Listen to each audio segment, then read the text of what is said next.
Right, so I hope you've been having an informative day so far, and thank you so much for gathering here today. My name is Harold. I'm CEO and co-founder of Level 5 Fleet, and what we do there is that we develop solutions to solve cargo theft. So I'd like to take this opportunity today to share two strategies that you as a carrier or a broker or a shipper can use in your own operations in order to mitigate this rising threat. Right? So we've heard about the statistics, and it's really about what can you do to protect yourself, to protect your operations. Right? Now, I'd like to give a little bit of context because I'm talking about two strategies that you can adopt. So why two? Why these two specifically? And to give you that context, allow me to share a small story. So a few months ago, that was last year, I got an invitation from FreightWaves. You might be familiar with them. It's an industry magazine that's giving out fantastic news about logistics. The invitation was for something called a hackathon. In case you're not familiar with that, hackathons are events where people come together to solve problems by, writing software. The whole idea behind these hackathons is that we tend to be busy with our daily jobs, right? And certain problems don't get solved. And these hackathons are a good opportunity for people to come together and, take a break from their day jobs and try to solve some of these chronic issues. And what FreightWaves had in mind was that, come here, let's solve cargo theft, right? So we said, okay, that's fantastic. We're going to do that. So we made our way to Chattanooga. The next day, we went to the venue. It's packed full of people from across the industry. And the first order of day was that, okay, we have to set ground rules because these hackathons is not just about coding, it's also about competition, right? So the best team that solves the best problem gets to walk home with a prize. The kink in these rules that they had in mind was that we were not allowed to be in the same team with your colleagues, right? So the whole idea was that if you work with people that you've never seen before from other companies, then that can cross-pollinate ideas, best practices, etc. And that would be the best way to spur great ideas that can solve this crisis, right? So anyways, teams were formed. And in my team, there was a guy from insurance, there was a journalist, a bunch of IT people, so some of them from carriers, others from brokerage companies, and there was a logistic manager from a 3PL, right? So pretty much we had all corners of the industry covered, right? And so if you think about cross-pollination, that basically meant that at least my team was the one that was best equipped to be able to solve that problem, right? So all great. Now, this is what happened.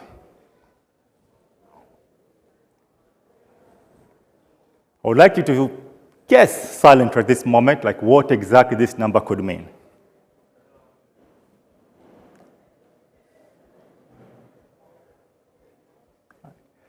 So if you guessed that this number meant something like desperation, you are right.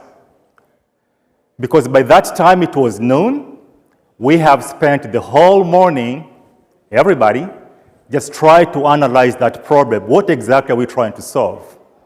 And by noon, we came up with 17 different ways about how, cargo gets stolen, how carriers get defrauded, how brokers get scammed. It's a desperation now because this is a serious issue. So how do you solve a problem that has so many different ways of exploiting? So now if you think this story had a happy ending, you are wrong. So we were not able to solve that problem. I mean, yes, we did come up with a solution. We did not win, of course. There was a winner for sure, but neither that team also had a good solution, right? So yeah, we came up with some ideas, how we can solve for cargo theft, but none really was satisfactory, and the root cause was this one. The problem is just way too complex. Right? Anyway, so we went back home, and my team and I continued to work on that problem. So, okay, so how do we solve this? And that's when now we had our light bulb moment.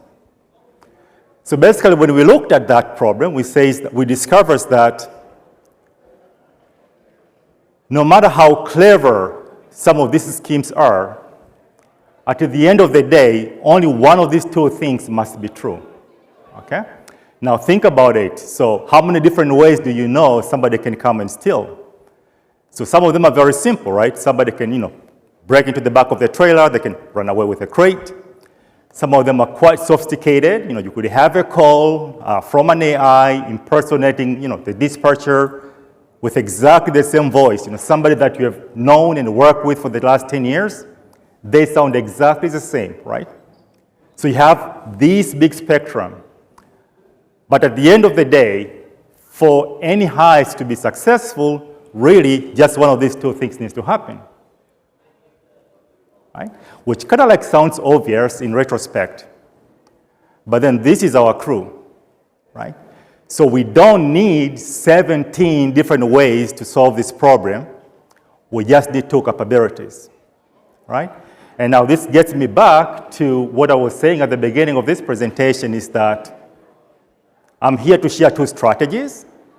And these two strategies are basically exploiting two capabilities. And those two capabilities are preventing thieves from exploiting these two weaknesses. So what are they? It's all about authorization. And up until to this point, it sounds a little bit familiar, right? Okay, so what do I mean by authorization is that, as you might know, when you're talking about cargo theft, so we have two categories, right? There's a strategic theft, and there's a straight old-fashioned school theft. So when you speak about authorization, what I mean by that one is that you have to verify each step in your operation, right? So not just verifying what is happening at tendering, like really every single time you get an email, you get a phone call, somebody is requesting a change, even if you're 100% sure that the voice is correct or the email address is correct, you have to verify that request, right? Now think of this verification, it's kind of like a gate. You are allowing something to change within your operations. And on the other side of things is that you need to have a way to enforce that decision, to enforce that authorization, that only that thing that you've allowed can actually be done, right? So now these two strategies I'm going to share shortly, so it's pretty much about this one. The authorization part of things is for anyone, so it doesn't matter whether or not you own or control assets, whereas the enforcement side of things is for carriers or owners, anybody really who has assets. Right. So how does that look like?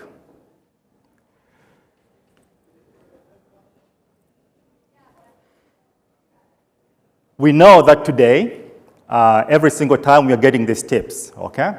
Do your vetting, do your due diligence, right? This is something that you're supposed to be doing. There are a number of tools that can assist you with that process, right? So this is the part that is starting to get a little bit counterintuitive, because what I'm suggesting is stop doing due diligence, okay? So let that sink for a second. So what do I mean by that? Is that if you think about vetting, if you think about due diligence, really what is happening is that you are getting information, all right? You are doing investigation. You are trying to decide whether or not something is legit, okay? Now, doing this sort of things has its place, right? So let's say you are trying to onboard a new partnership. That is perfectly fine. You have all the time in the world to do that.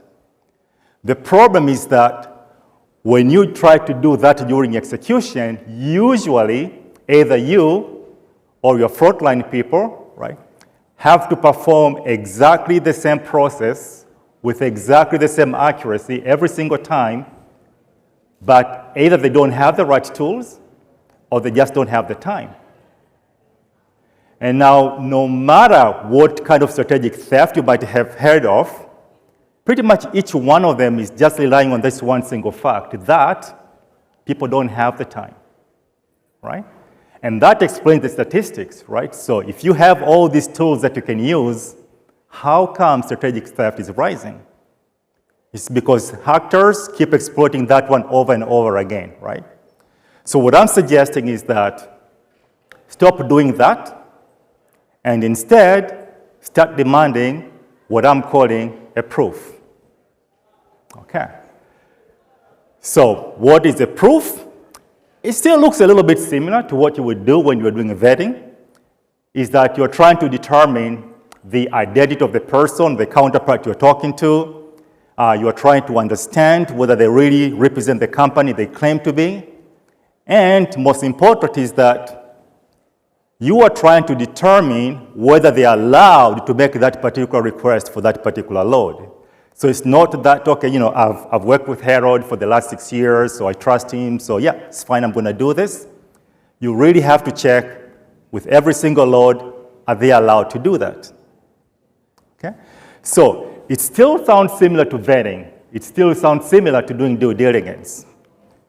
But this is the difference, is that with vetting, you are getting information and you're trying to make a judgment call.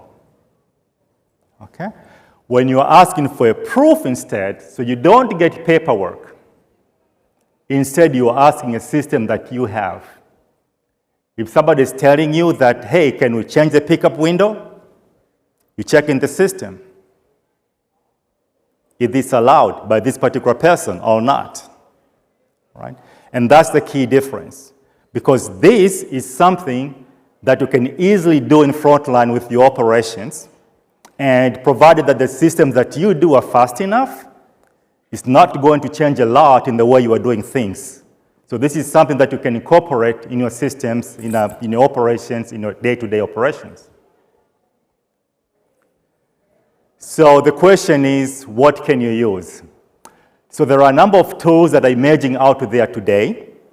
And at my company, we've also built similar tools. So these are available. And good news is that they're actually free to use. So you can go on the website, you can sign up, you can download them, you can incorporate them in your operations. It's completely free.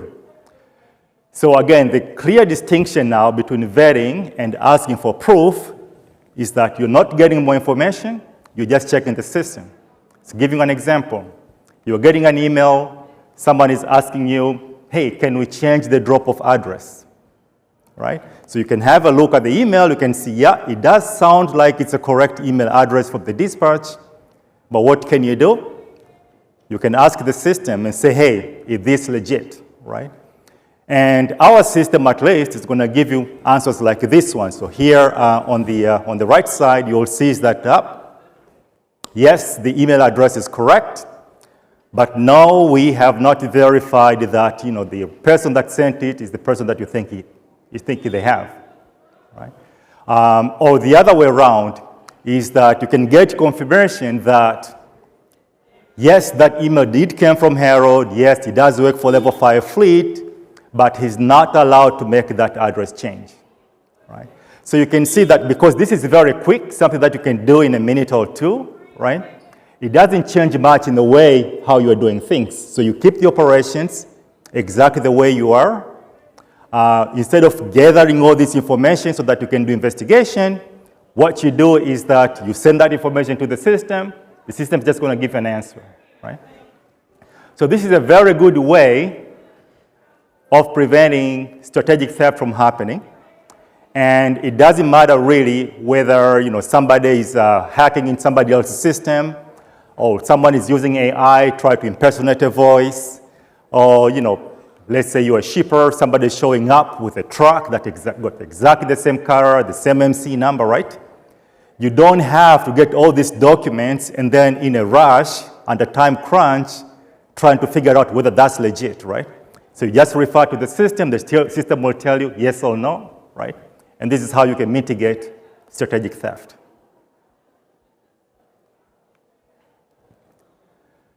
Now, the other side of things, as I mentioned before, this is for asset owner. So it's asset level enforcement. So he says that, okay, you need to verify that the authorization is correct. But then the next thing is that you need to make sure that only that action happens and nothing else, right? So how can you do that? And I think on this point, it's useful to ask ourselves, how are we enforcing, how are we protecting our assets today? Okay? So, yeah, so we know straight theft is there still, even though strategic theft is rising. So 70% is still people breaking into the back, running away with the trailer, right? We also know that we have all sorts of locks. So they have been in existence for quite some time. We have padlocks, we have kingpin locks, locks that prevent landing gears from being retracted, cargo locks, right? All these locks exist. Some of them are very simple mechanical systems. Some of them are internet connected, right? So the question is, why are we not using them?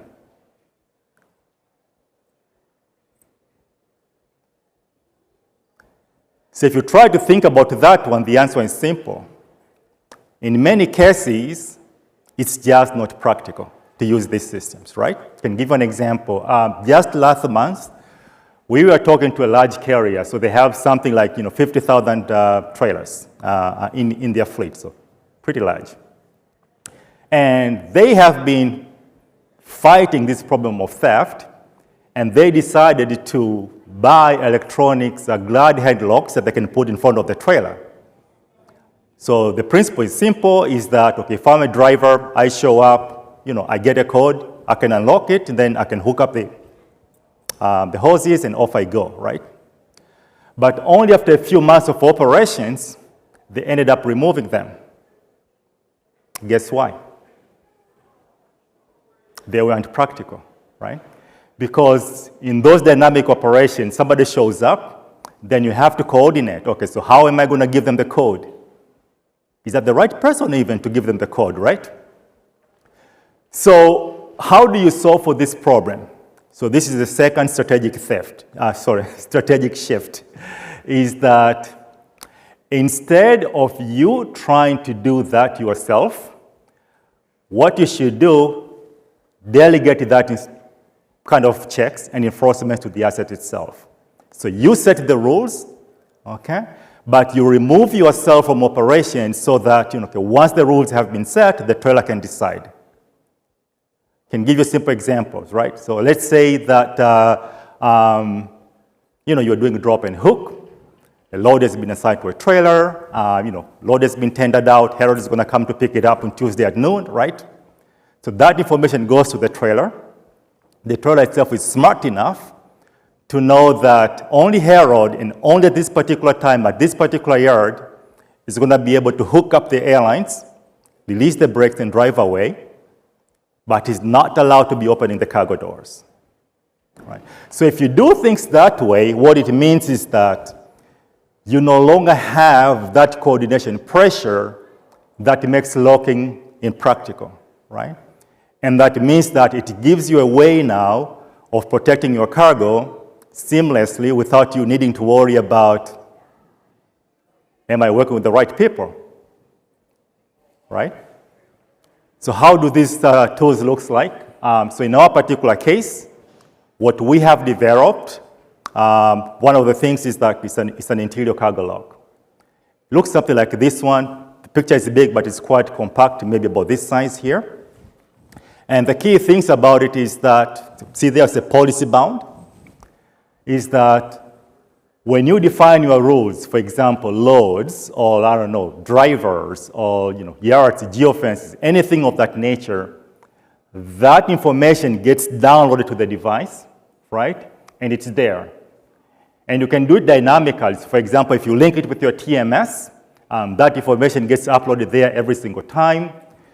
or if you have sort of like fixed operations, you can have them downloaded, few months ahead of time. But regardless how you do it, is that once that information is there, this lock is smart enough to know that who is going to be opening it, or to know that, okay, I am doing this load, is going from here to there.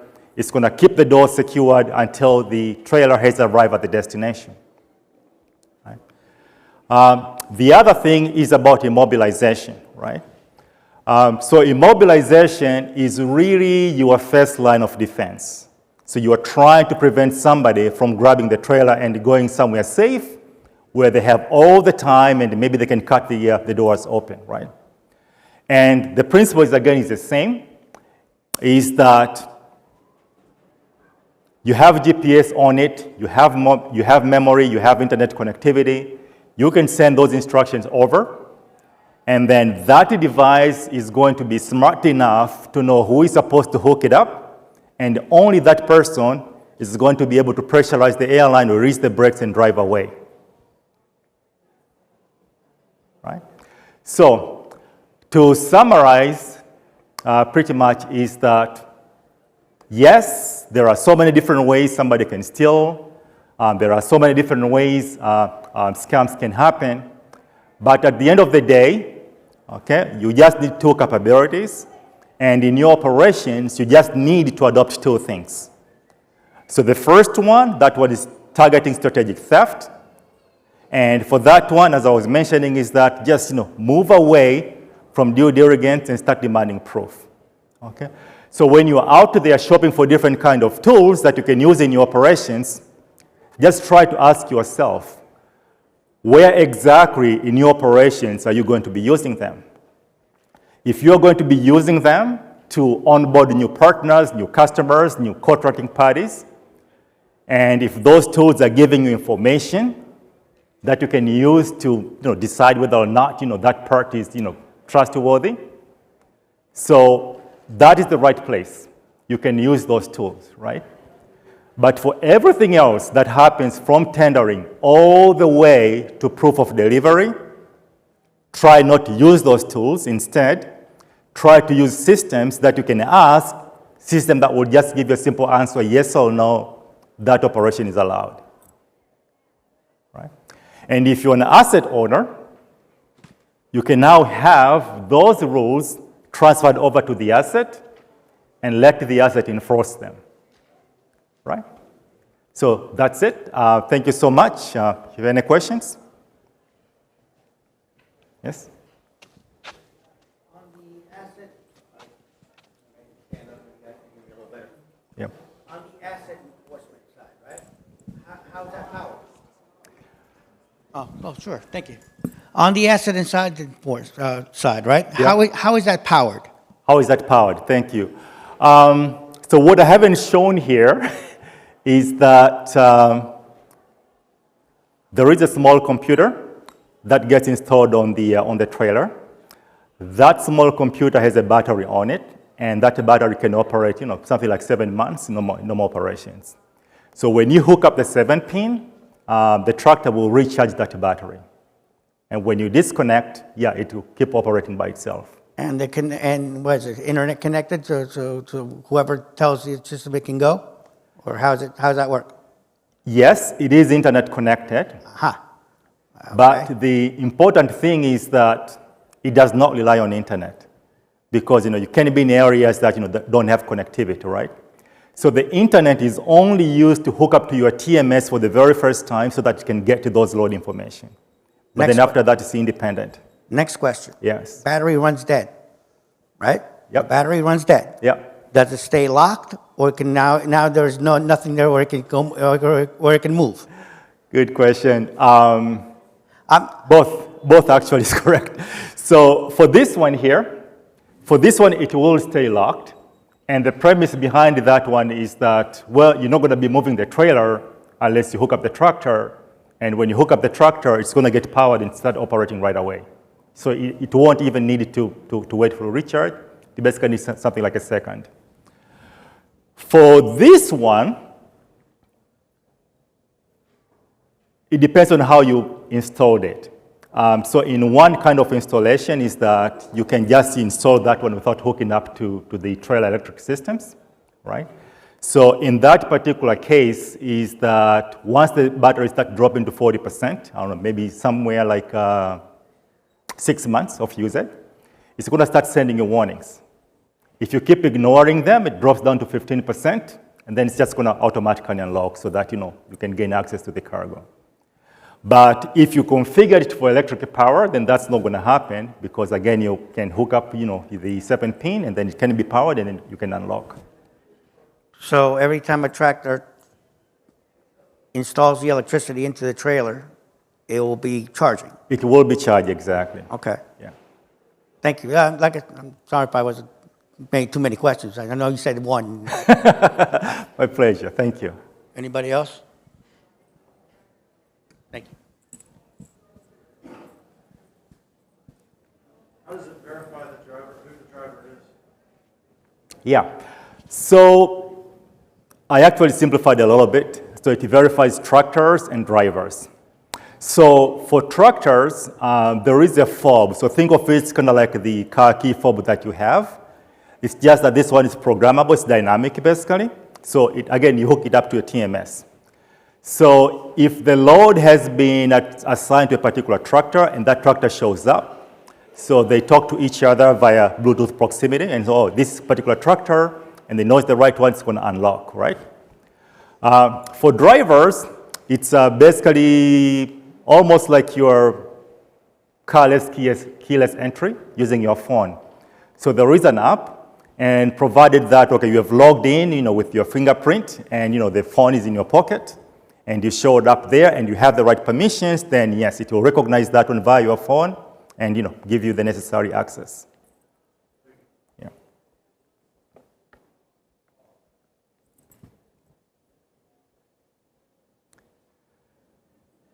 All right. Thank you again so much, and I hope you're going to have a wonderful rest of the show.